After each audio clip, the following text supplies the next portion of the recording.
أعوذ بالله من الشيطان الرجيم. بسم الله الرحمن الرحيم.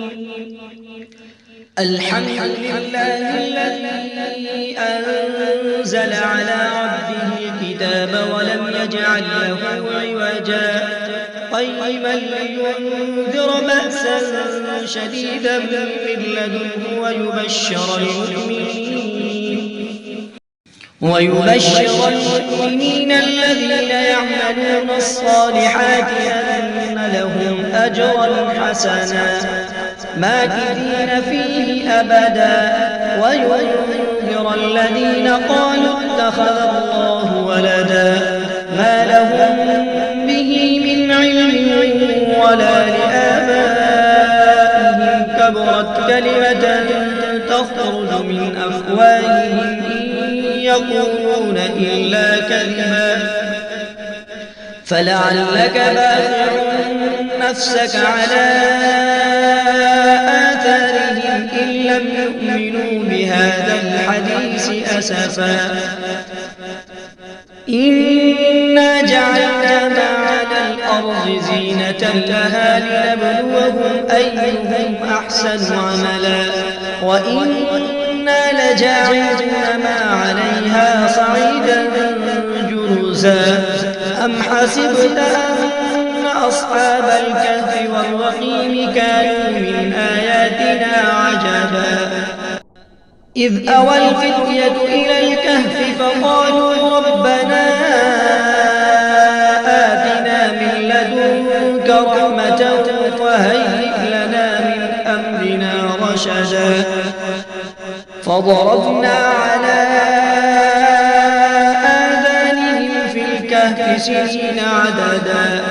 ثم بعثناهم لنعلم أي الحزبين أحصى لما لبثوا أمدا نحن نقص عليك نبأهم بالحق إنهم فتية آمنوا بربهم وزدناهم هدى وربطنا على قلوبهم إذ قاموا فقالوا ربنا رب السماوات والأرض لن ندعو من دونه إلها لقد قلنا إذا شططا هؤلاء قومنا اتخذوا من دونه آلهة لولا يأتون عليهم بسلطان بين فمن أظلم ممن افترى على الله كذبا وإذ اعتزلتموهم وما يعبدون إلا الله فأتوا إلى الكهف ينشر لكم ربكم من رحمته ويهيئ لكم من أمركم مرفقا وترى الشمس إذا طلعت تزاور عن كهفهم ذات اليمين وإذا غربت تقرضهم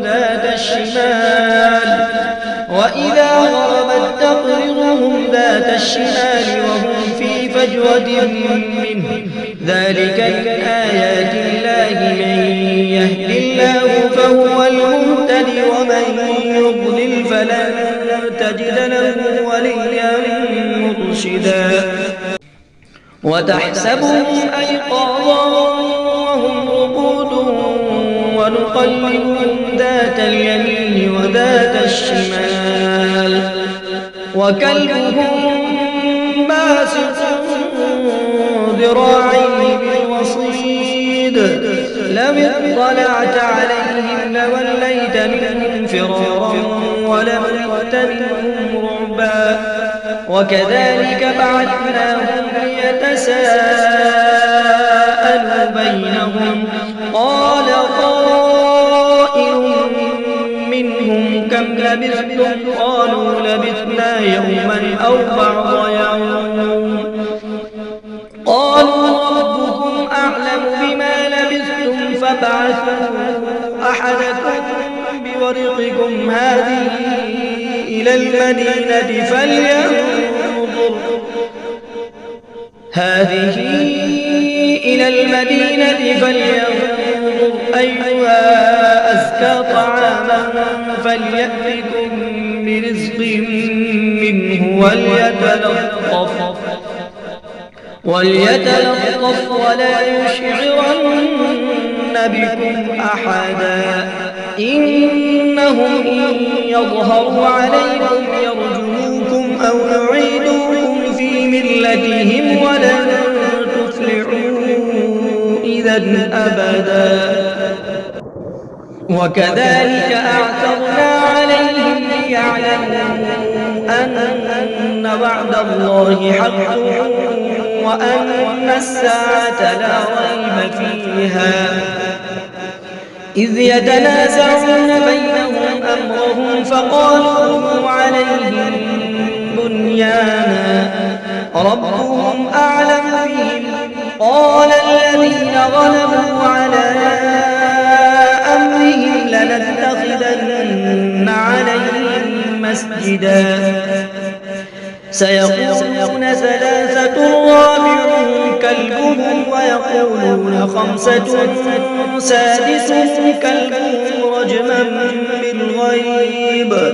ويقولون سبعة وثامنهم كلبهم قل ربي أعلم بعدتهم ما يعلمهم إلا قليل فلا تمار فيهم إلا مراء ظاهرا ولا تستفت فيهم منهم أحدا ولا تقولن لشيء إني فاعل ذلك غدا إلا أن يشاء الله واذكر ربك إذا نسيت وقل عسى أن يهديني ربي لأقرب من هذا رشدا ولبثوا في كهفهم 300 سنين وازدادوا 9 قل الله أعلم بما لبثوا له غيب السماوات والأرض أبصر به وأسمع ما لهم من دونه من ولي ولا يشرك في حكمه أحدا واتل ما أوحي إليك من كتاب ربك لا مبدل لكلماته ولن تجد من دونه ملتحدا واصبر نفسك مع الذين يدعون ربهم بالغداة والعشي يريدون وجهه ولا تعد عيناك عنهم تريد زينة الحياة الدنيا ولا تطع من أغفلنا قلبه عن ذكرنا واتبع هواه وكان أمره فرطا وقل الحق من ربكم فمن شاء فليؤمن ومن شاء فليكفر إنا أعتدنا للظالمين نارا أحاط بهم سرادقها وإن يستغيثوا يغاثوا بماء كالمهل يشوي الوجوه بئس الشراب وساءت مرتفقا إن الذين آمنوا وعملوا الصالحات إنا لا نضيع أجر من أحسن عملا أولئك لهم جنات عدن تجري من تحتهم الأنهار يحلون فيها من أساور من ذهب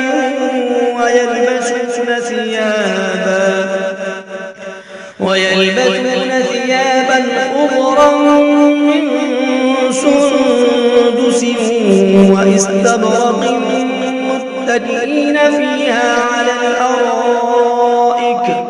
نعم الثواب وحسنت مرتفقا مرفقا واضرب لهم مثلا رجلين جعلنا لأحدهما جنتين من أعناب وحففناهما بنخل وجعلنا بينهما زرعا كلتا الجنتين آتت أكلها ولم تظلم منه شيئا وفجرنا خلالهما نهرا وكان له ثمر فقال لصاحبه وهو يحاوره أنا أكثر منك مالا وأعز نفرا ودخل جنته وهو ظالم لنفسه قال ما أظن أن تبيد هذه أبدا وما أظن الساعة قائمة ولئن رددت إلى ربي لأجدن خيرا منها منقلبا قال له صاحبه وهو يحاوره أكفرت بالذي خلقك من تراب ثم من نطفة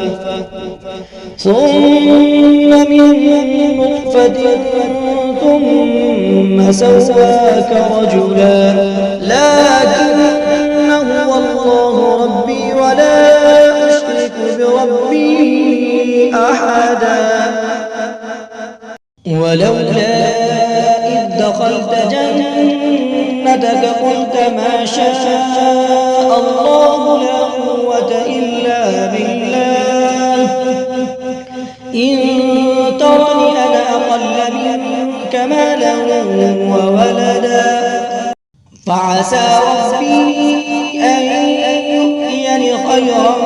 من جنتك ويرسل عليها حسبانا من السماء فتصبح صعيدا زلقا أو يصبح ماؤها غورا فلن تستطيع له طلبا وأحيط بثمره فأصبح يقلب كفيه على ما أنفق فيها وهي خاوية على عروشها ويقول يا ليتني لم أشرك بربي أحدا ولم تكن له فئة ينصرونه من دون الله وما كان منتصرا هنالك الولاية لله الحق وخير ثوابا وخير عقبا واضرب لهم مثل الحياة الدنيا كماء أنزلناه من السماء فاختلط به نبات الأرض فأصبح هشيما تذروه الرياح وكان الله على كل شيء مقتدرا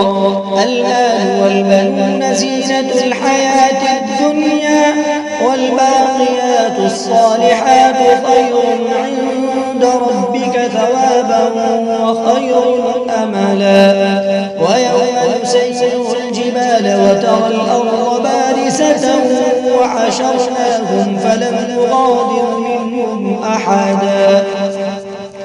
وعرضوا على ربك صفا لقد جئتمونا كما خلقناكم أول مرة بل زعمتم أن لن نجعل لكم موعدا ووضع الكتاب فترى المجرمين مشفقين مما فيه ويقولون يا ويلتنا ما لهذا الكتاب لا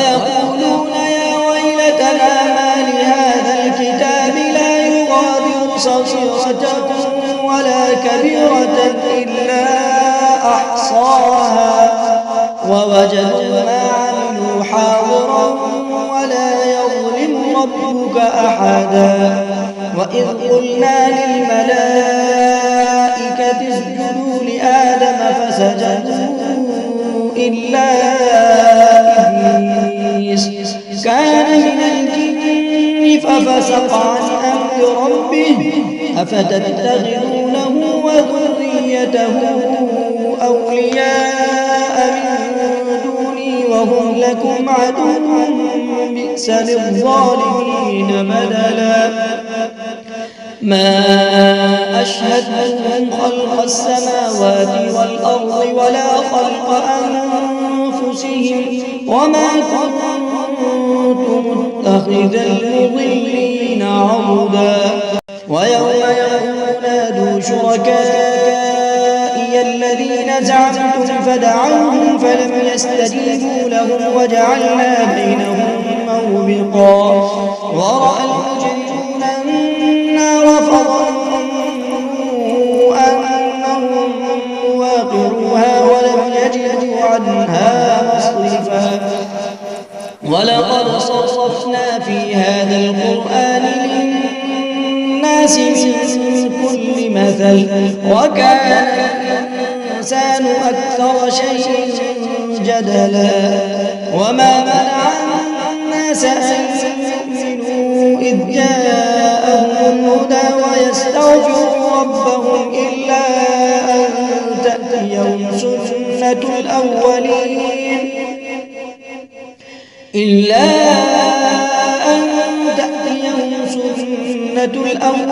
أو يأتيهم العذاب قبلا وما نرسل المرسلين إلا مبشرين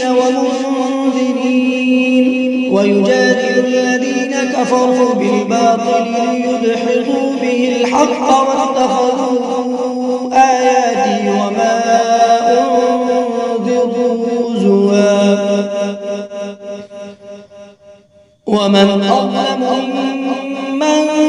ذكر بآيات ربه فأعرض عنها ونسي ما قدمت يداه إنا جعلنا على قلوبهم أكنة أن يفقهوه وفي آذانهم وقرا وإن تدعوهم إلى الهدى فلن يهتدوا إذا أبدا وربك الغفور ذو الرحمة لو يؤاخذهم بما كسبوا لعجل لهم العذاب بل لهم موعد لن يجدوا من دونه موئلا وتلك القرى أهلكناهم لما ظلموا وجعلنا لمهلكهم موعدا وإذ قال موسى لفتاه لا أبرح حتى أبلغ مجمع البحرين أو أمضي حقبا فلما بلغ مجمع بينهما نسيا حوتهما فاتخذ سبيله في البحر سربا فلما جاوزا قال لفتاه آتنا غداءنا لقد لقينا من سفرنا هذا نصبا قال أرأيت إذ أوينا إلى الصخرة فإني نسيت الحوت وما أنسانيه إلا الشيطان أن أذكره واتخذ سبيله في البحر عجبا قال ذلك ما كنا نبغي فارتدا على آثارهما قصصا فوجدا عبدا من عبادنا آتيناه رحمة من عندنا وعلمناه من لدنا علما قال له موسى هل أتبعك على أن تعلمني مما علمت رشدا قال إنك لن تستطيع معي صبرا وكيف تصبر على ما لم تحط به خبرا قال ستجدني إن شاء الله صابرا ولا أعصي لك قال فإن اتبعتني فلا تسألني عن شيء حتى أحدث لك منه ذكرا فانطلقا حتى إذا ركبا في السفينة خرقها قال أخرقتها لتغرق أهلها لقد جئت شيئا إمرا قال ألم أقل إنك لن تستطيع معي صبرا قال لا تؤاخذني بما نسيت ولا ترهقني من أمري يسرا فانطلقا حتى إذا لقيا غلاما فقتله قال أقتلت نفسا زكية بغير نفس لقد جئت شيئا نكرا قال ألم أقل لك إنك لن تستطيع معي صبرا قال إن سألتك عن شيء بعدها فلا تصاحبني قد بلغت من لدني عذرا فانطلقا حتى إذا أتيا أهل قرية استطعما أهلها فأبوا أن يضيفوهما فوجدا فيها جدارا يريد أن ينقض فأقامه قال لو شئت لاتخذت عليه أجرا قال هذا فراق بيني وبينك سأنبئك بتأويل ما لم تستطع عليه صبرا أما السفينة فكانت لمساكين يعملون في البحر فأردت أن أعيبها وكان وراءهم ملك يأخذ كل سفينة غصبا وأما الغلام فكان أبواه مؤمنين فخشينا أن يرهقهما طغيانا وكفرا فأردنا أن يبدلهما ربهما خيرا منه زكاة وأقرب رحما وأما الجدار فكان لغلامين يتيمين في المدينة وكان تحته كنز لهما وكان أبوهما صالحا فأراد ربك أن يبلغا أشدهما ويستخرجا كنزهما رحمة من ربك وما فعلته عن أمري ذلك تأويل ما لم تستطع عليه صبرا ويسألك عن ذي القرنين قل سأتلو عليكم منه ذكرا إنا مكنا له في الأرض وآتيناه من كل شيء سببا فأتبع سببا حتى إذا بلغ مغرب الشمس وجدها تغرب في عين حمئة ووجد عندها قوما قلنا يا ذا القرنين إما أن تعذب وإما أن تتخذ فيهم حسنا قال أما من ظلم فسوف نعذبه ثم يرد إلى ربه فيعذبه عذابا نكرا وأما من آمن وعمل صالحا فله جزاء الحسنى وسنقول له من أمرنا يسرا ثم أتبع سببا حتى إذا بلغ مطلع الشمس وجدها تطلع على قوم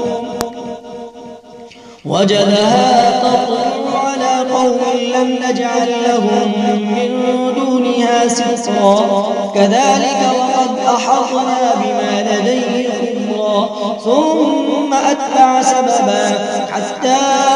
إذا بلغ بين السدين وجد من دونه فيهما قوما لا يكادون يفقهون قولا قالوا يا ذا القرنين إن يأجوج ومأجوج مفسدون في الأرض فهل نجعل لك خرجا على أن تجعل بيننا وبينهم سدا